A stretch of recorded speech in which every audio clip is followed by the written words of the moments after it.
KTM 690 Enduro R. We're roughly 3,500 miles in and into this expedition, this adventure tour, and we've rammed it and our other bikes through hell. Cold, rain, heat, boulder fields, hill climbs, twisties, traffic, mud, name it, and we put them through it. And coming up, we want to tell you about a few problems we've encountered and a couple surprises.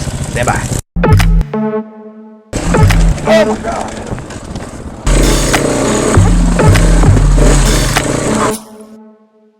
Be sure to not miss this month and next month. We're having a subscriber appreciation giveaway. We're giving away a T-Rex Racing Versus X crash guard, and then the following month a Versus X bash plate. Both new in the box, both from our sponsor T-Rex. Those are some definitely legit products worth a couple $100 each. It's just our way to say thanks for supporting our channel. Even if you don't have a Versus X, you can trade them, sell them, do whatever you want to do. But if you do have a Versus X and you need those components, be sure to subscribe, hit your bell notification to keep an eye out for it.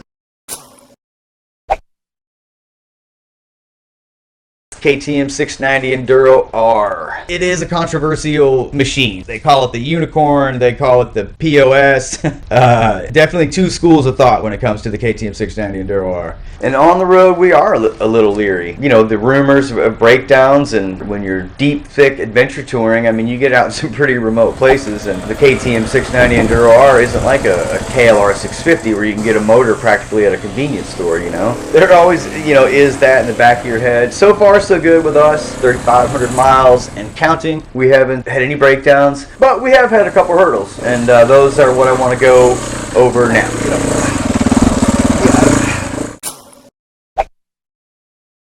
Please pipe in the comments. We're still new to the KTM 690. We're just simply trying to share what we discover. The KTM 690 calls for an oil change at the 1,000 mile service and then every 6,000 miles thereafter.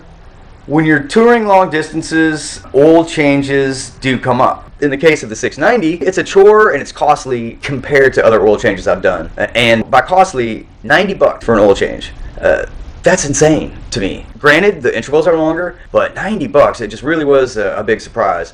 The oil itself, KTM recommends the MotorX 1060 full synthetic. It's awesome oil, and you know, $25 a quart nearly, it better be. And again, this isn't an oil change how-to video. So wanted to, from a touring standpoint, I wanted to cover this hurdle we had to jump. Aside from the cost, the other hassle is it takes 2 filters, 2 plug screens, and a bunch of other O-rings, and the filters are hard to get out, and they're nearly impossible to find outside of a direct KTM resource or a dealer purchase. And here's one of the cautions I wanted to share with everybody is a couple of the brands say they have compatibles. Even the K&N filter isn't compatible. It's the right size, but it doesn't have the right hole configuration. We put it in and then realized that, and had we put it all back together, that would have just been tragic. So about that, I'd recommend if you're going to be on a trip that is going to include some miles where you will definitely need an oil change, if you are not near a KTM dealership or near a place that you can have one ordered and shipped to you, then just go ahead and buy both and keep it with you. The next issue we did have with the KTM 690 Enduro R, speed wobble. And let me know what you think. So here's the scenario.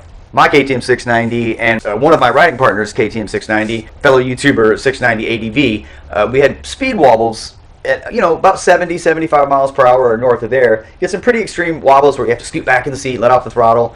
He remedied his by getting a steering stabilizer.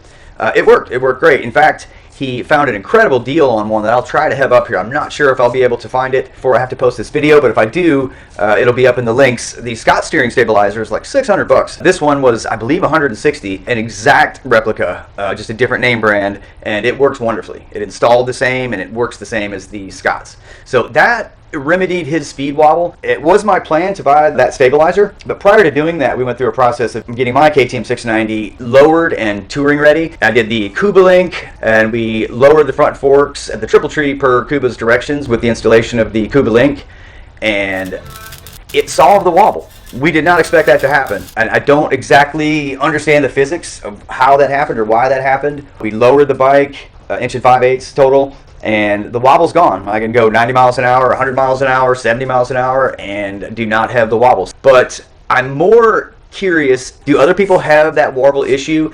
And has anybody had the experience I had by lowering their KTM 690 and the wobble going away? And also, if you understand the physics of why that made the wobble go away, I'd be very curious to know, and so would our viewers. So definitely share in the comments if you have some light to shed on that.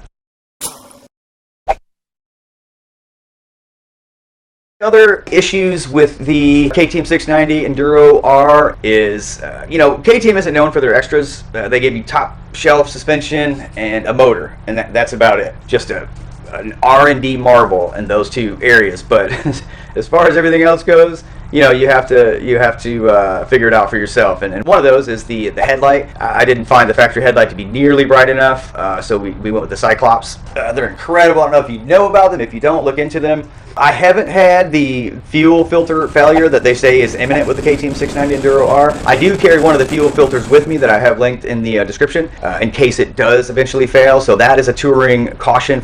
We also replaced the fuel billet with the CJ Designs raised billet, and it keeps dirt from getting into the fuel tank, and so that may be something that you want to do too, to avoid or at least prolong the time that it will take the fuel filter to imminently fail.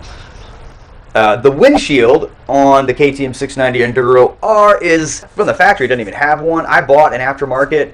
For me, for these long, hard miles and just heavy, long-range travel, I'd like a bigger one. And I was shown one the other day. I'll try to find it and get a link up or get some call to it where you can see what it is. In my opinion, you know, long, hard miles, the wind can be exhausting. The windshield that I do have helps, but I would love to have something a little bigger. Another drawback touring with the KTM 690 Enduro R is no fuel gauge. That's kind of a big deal. You know, you'd think, well, it's not that big of a problem, but if you start stacking days upon days and just literally living on the bike like we do, the days and fuel stops kind of start to bleed together, and you don't really recall when the last time you got gas was. All the stores and gas stations kind of become one large moment. So if you're not writing it down or paying extra close attention to the miles, it's something that I wish they had included on the KTM 690 Enduro R as a fuel gauge.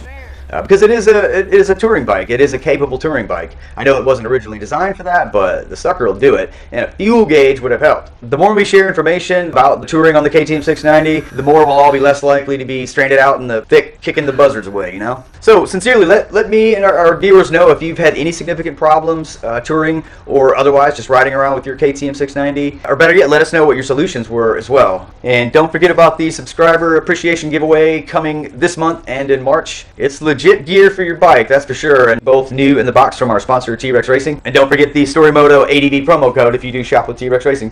StoryMoto out.